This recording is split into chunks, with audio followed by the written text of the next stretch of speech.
Health insurance policy bye करना बहुत मुश्किल है। इतनी सारी कंपनीज हैं, इतने सारे एजेंट्स हैं, मैं किससे बात करूँ, किससे पॉलिसी ले लूँ, ये भी एक बहुत बड़ा क्वेश्चन है। पॉलिसी डॉक्यूमेंट रीड करना कोई नहीं चाहता, पॉलिसी डॉक्यूमेंट्स बहुत बड़े होते हैं, सो तुरंत हम ले लेते हैं और उसके बाद हमें प्रॉब्लम हो जाता है। सो इन सारे क्वेश्चंस के जवाब मिलेगा आपको इस वीडियोज़ में। मैं आज आपको बताऊंगा कि पॉलिसी किस तरीके से रीड किया जाता है और कौन से ऐसे पैरामीटर्स होते हैं जिसको देख के आप कोई भी पॉलिसी ले सकते हो। एक चेक लिस्ट बोल सकते हो आपको कि हेल्थ चेक लिस्ट, इसको देख के आप डिसाइड कर सकते हो कि आपको पॉलिसी कौन सी लेनी है और आपको क्या क्या फीचर चाहिए। तो इस वीडियोज़ में हम स्टार्ट करते हैं। सो आज की चेक लिस्ट का पहला पॉइंट है ओपीडी बेनिफिट।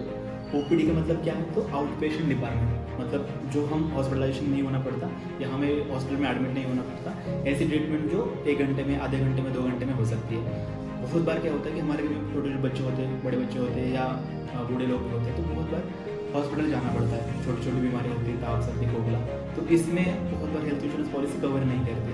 तो ओपीडी ये सारी चीज़ें कवर करता है, इसको आपको बिल भी प्रोवाइड करता है, इसको आपको रिम्बर्स भी होता है। तो ओपीडी कवर होना बहुत ज़रूरी है, ये आपको चेक करना है कि जो भी पॉलिसी आप ले रहे हो उसमें ओपीडी बेनिफिट है या नहीं है।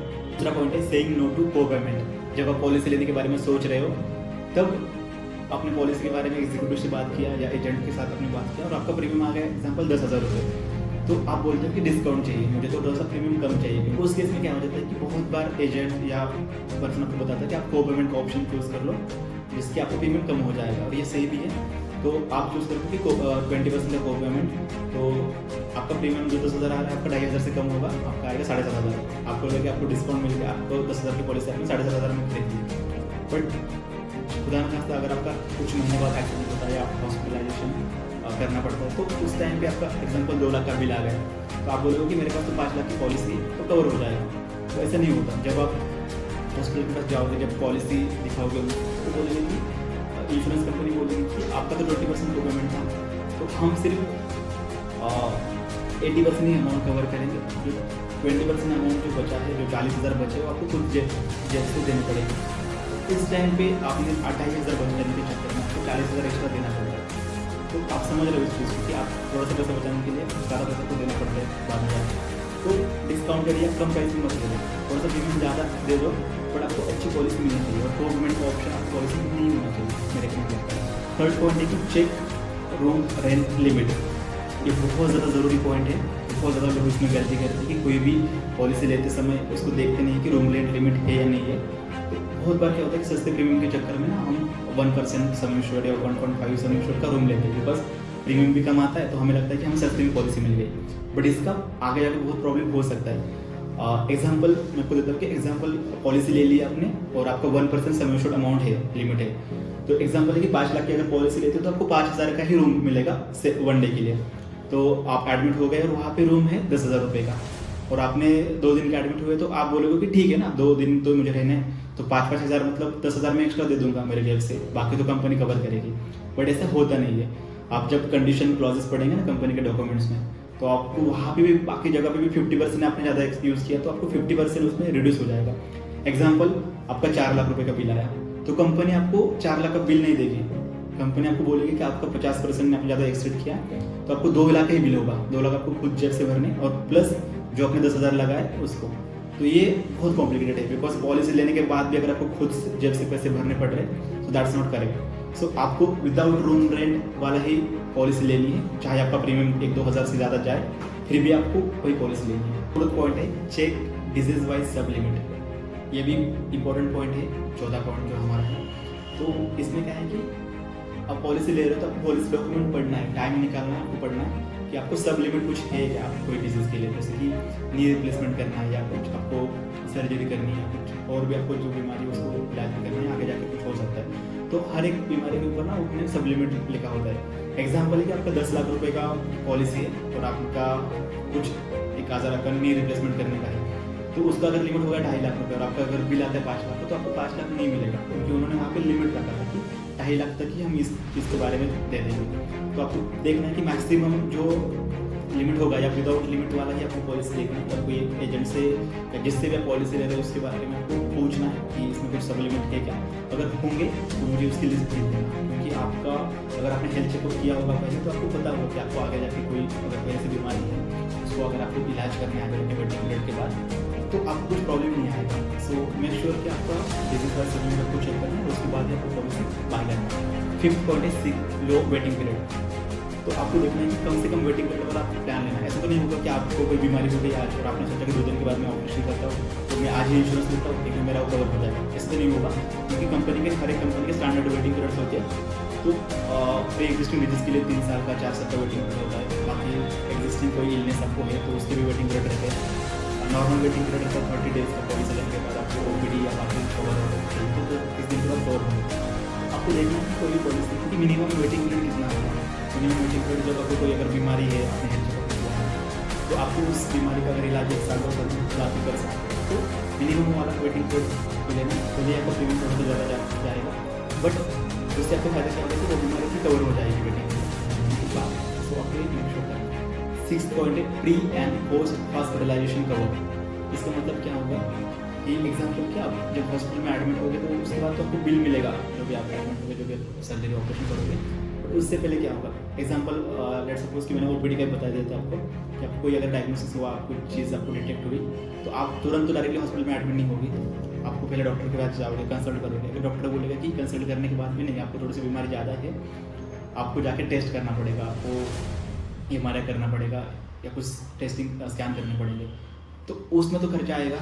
उसमें मान के चलो 10-15 हज़ार खर्चा आया और आपको एक्चुअली जो एडमिट होने के बाद ऑपरेशन है उसमें खर्चा आया 20-30 हज़ार रुपये। तो जो 10-15 हज़ार रुपये का खर्चा है तो आपको जेब से ही देना पड़ेगा। बट बहुत सारी पॉलिसी है जो आपको pre and post hospitalisation cover करती है। तो आपको देखना है कि प्री हॉस्पिटलाइजेशन पोस्ट हॉस्पिटलाइजेशन कितना है। मिनिमम आपको 30 दिन का होना चाहिए कि कोई भी आप एडमिट होने से, कंडीशन होने से पहले 30 दिन का आपको हॉस्पिटलाइजेशन का कवर होना चाहिए। या मैक्सिमम हॉस्पिटलाइजेशन के बाद भी, डिस्चार्ज के बाद भी आपको 30 दिन का या 60 दिन का आपको कवर होना ही चाहिए। सो ये आपको मेक श्योर करना जो पॉलिसी आप रीड कर रहे हो।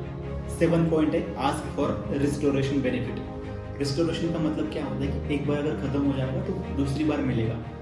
तो इंश्योरेंस पॉलिसी की बात, बहुत सारी पॉलिसी में भी ये बेनिफिट ऐड किया गया और बहुत ही बढ़िया पॉइंट है, ये बहुत ही अच्छा बेनिफिट इसमें ऐड किया गया है। एग्जाम्पल क्या, आपकी फैमिली के साथ, फैमिली का आपने फ्लोटर प्लान लिया, फैमिली का इंश्योरेंस ले लिया, आपका 10 लाख रुपये का कवर है। तो 10 लाख का कवर है तो आपने सोचा कि चलो मेरे फैमिली में 4 लोग हैं और मैंने इंश्योरेंस पॉलिसी ली तो मुझे कोई टेंशन नहीं है। एग्जाम्पल फैमिली मेम्बर में से किसी को हॉस्पिटलाइजेशन करना पड़ा और हॉस्पिटलाइजेशन करने के बाद 7-8 लाख रुपये खर्चा आया तो आपके पास तो बचा सिर्फ 2-3 लाख रुपये है।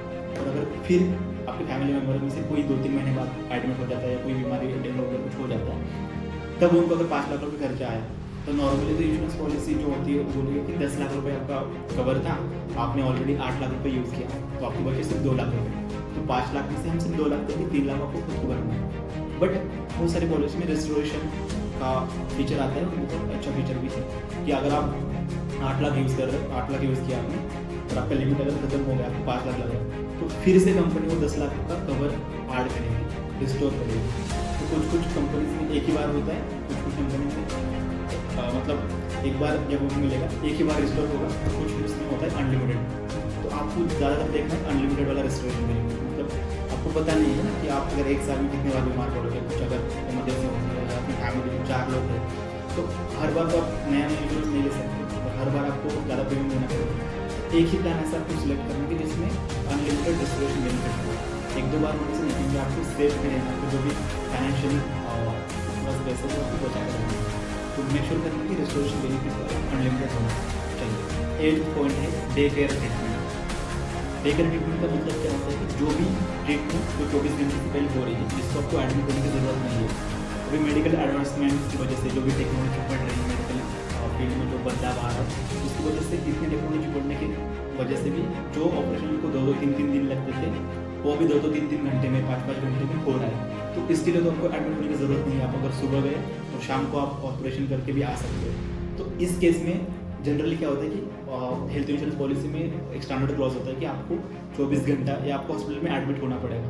बट इसमें तो आप एडमिट नहीं हुए, आप तो सुबह गए हो, अपने ऑपरेशन कर लिया और आप शाम वापस आ गए। तो डे केयर ट्रीटमेंट में क्या होता है कि जो भी ट्रीटमेंट 24 घंटे से पहले हो रही है उसको भी कवर करना चाहिए।